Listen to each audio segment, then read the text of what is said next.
So hey guys, welcome back to my channel. तो आज हम अपनी इस वीडियो में एग्जीक्यूटिव को कवर करने वाले हैं एट द सेंटर लेवल। हम पार्लियामेंट पढ़ चुके हैं for the centre and state. अब हम आगे बढ़ के करने वाले हैं विच इज एग्जीक्यूटिव ऑर्गन। तो चलिए स्टार्ट करते हैं। एग्जीक्यूटिव ऑर्गन के अंदर हमारी दो चीजें आती हैं, प्रेसिडेंट आते हैं and president works with the council of minister. Council of ministers के साथ मिलके प्रेसिडेंट काम करते हैं for the executive organ of the country. तो काउंसिल ऑफ मिनिस्टर्स के अंदर बेसिकली हमारा क्या होता है, काउंसिल ऑफ मिनिस्टर जैसे आपने कैबिनेट मिनिस्टर सुने होंगे, जो यहाँ पे आप देखते होंगे हमारे रेलवे मिनिस्टर हो गए और जो हमारे बड़े बड़े मिनिस्टर्स हो गए जो हमारी कंट्री के कैबिनेट मिनिस्टर्स, कुछ स्टेट मिनिस्टर्स आते हैं एंड कुछ डेप्यूटी मिनिस्टर्स। तो ये चीज आपसे पूछेगा नहीं कोई कि क्या होता है ये क्या नहीं है, और ना ये पूछा जाता है कि काउंसिल ऑफ मिनिस्टर्स के अंदर क्या क्या आता है। Just for your understanding, council of ministers के अंदर ये 3 मिनिस्टर्स आते हैं। उसके बाद इन काउंसिल ऑफ मिनिस्टर्स के जो हेड होते हैं, he is the prime minister. और प्राइम मिनिस्टर के बारे में हमने पढ़ा था कि वो लोकसभा में जो रूलिंग पार्टी होती है उसके बेसिकली उसके हेड होते हैं ऑफ द रूलिंग पार्टी। तो प्राइम मिनिस्टर रूलिंग पार्टी के भी हेड है लोकसभा के अंदर, और साथ में जो काउंसिल ऑफ मिनिस्टर्स हैं उनके भी हेड है हमारे प्राइम मिनिस्टर। उसके बाद जो कैबिनेट मिनिस्टर्स होते हैं, जैसे हमारे यहाँ पे अलग अलग मिनिस्ट्रीज होती हैं, जैसे हमने सुना है मिनिस्ट्री ऑफ एक्सटर्नल अफेयर्स हो गया, मिनिस्ट्री ऑफ होम अफेयर्स हो गया, मिनिस्ट्री ऑफ ह्यूमन रिसोर्स हो गया। तो इन सारी जो हमारे यहाँ पे कंट्री में अलग अलग मिनिस्ट्रीज एग्जिस्ट करती हैं, तो उन मिनिस्ट्रीज के जो हेड हैं, जो मिनिस्टर्स हैं, these are the cabinet ministers. तो बस इतना जानने की जरूरत है यहाँ पे। अब हम एग्जीक्यूटिव के अंदर एक एक करके देखते हैं। For about president, vice president, prime minister, इन तीनों के बारे में हमको पढ़ना है। तो चलिए स्टार्ट करते हैं हम प्रेसिडेंट से। सो प्रेसिडेंट में सबसे पहले देखो ये 4 पॉइंट है, ये तो मोस्ट इंपॉर्टेंट है इसके लिए। प्रेसिडेंट ऑफ इंडिया वो बोलता है, प्रेसिडेंट ऑफ इंडिया क्या है, he is the head of states of India. जितनी भी हमारे यहाँ पे स्टेट्स एग्जिस्ट करती हैं उन स्टेट्स के हेड कौन है, हमारे प्रेसिडेंट ऑफ इंडिया है। उसके बाद सबसे मोस्ट इंपॉर्टेंट, बहुत ज्यादा इंपॉर्टेंट है, he is called the first citizen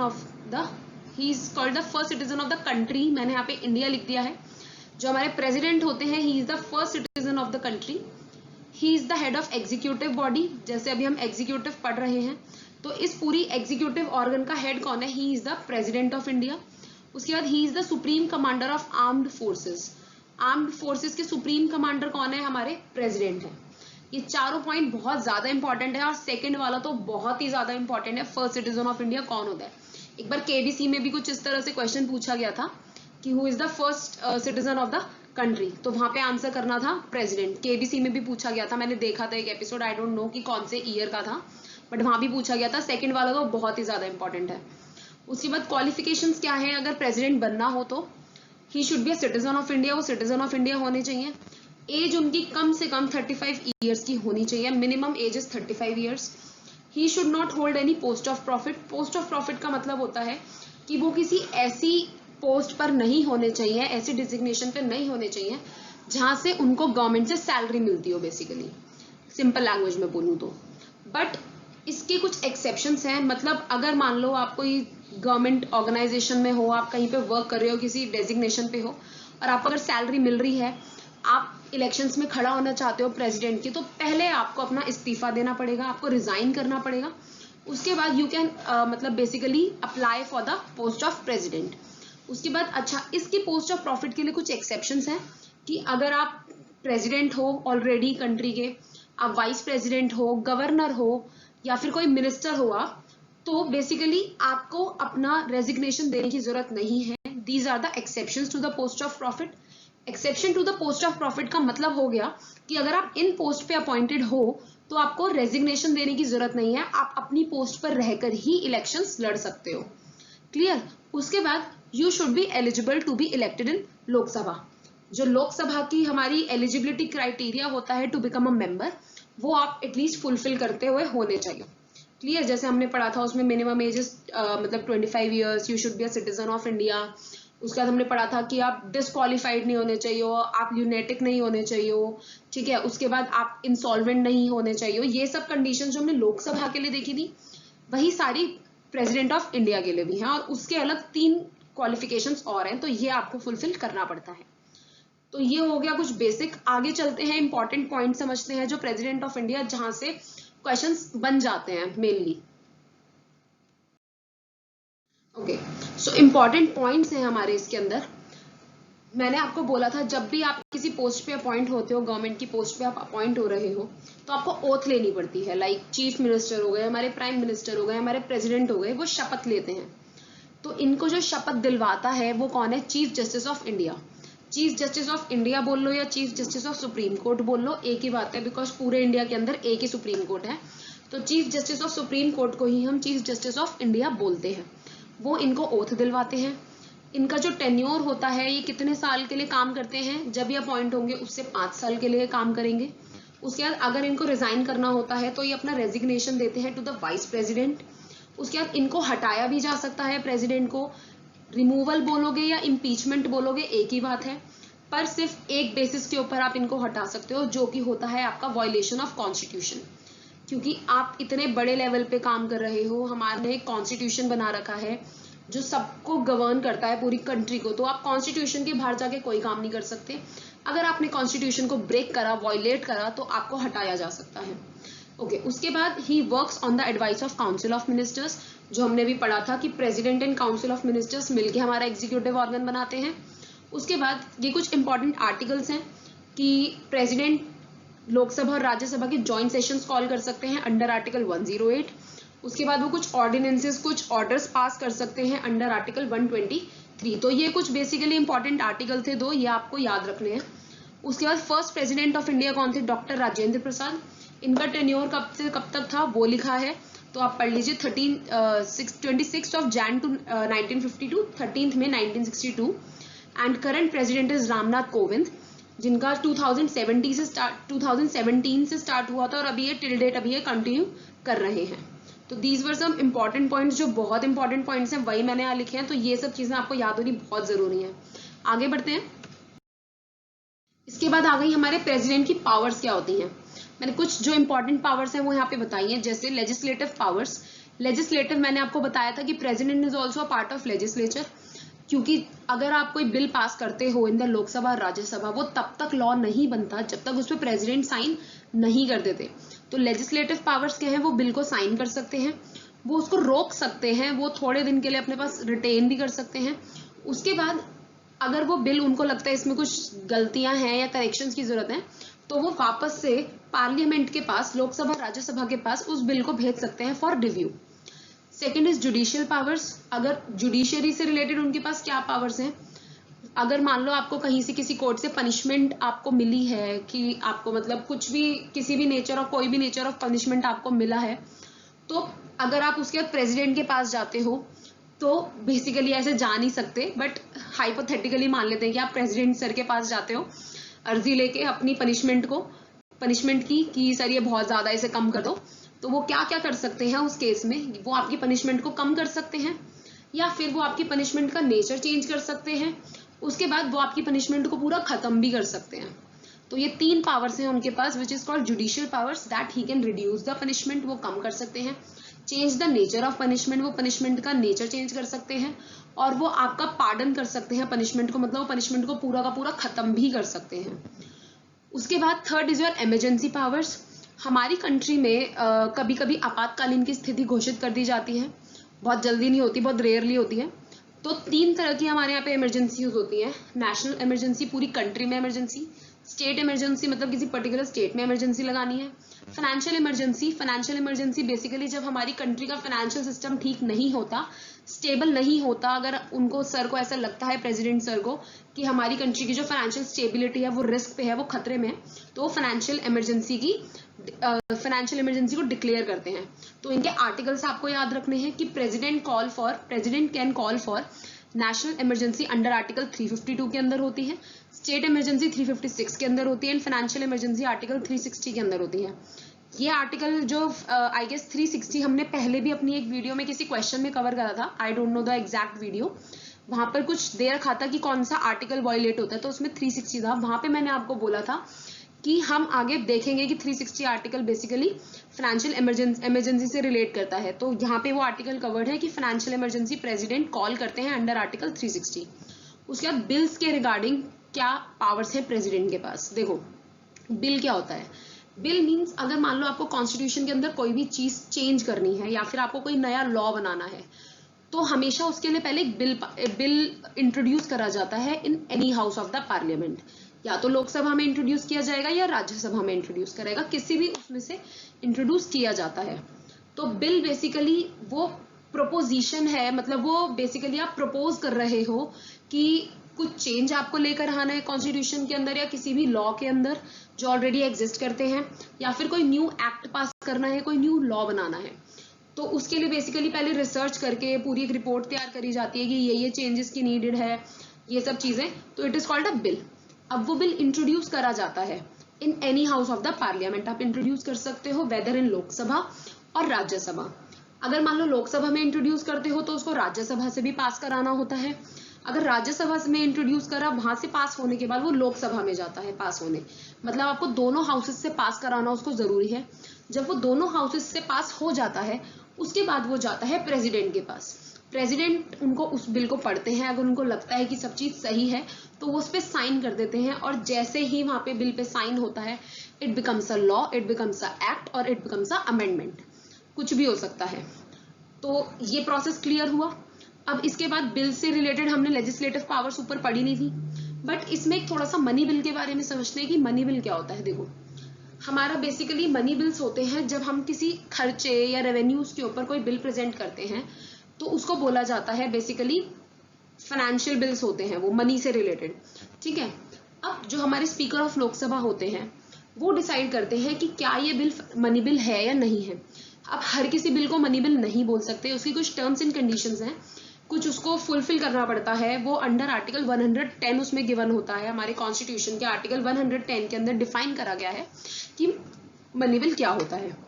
तो सबसे पहले क्या होगा, मनी बिल कौन डिसाइड करेगा, लोकसभा के स्पीकर डिसाइड करेंगे क्या वो बिल मनी बिल है।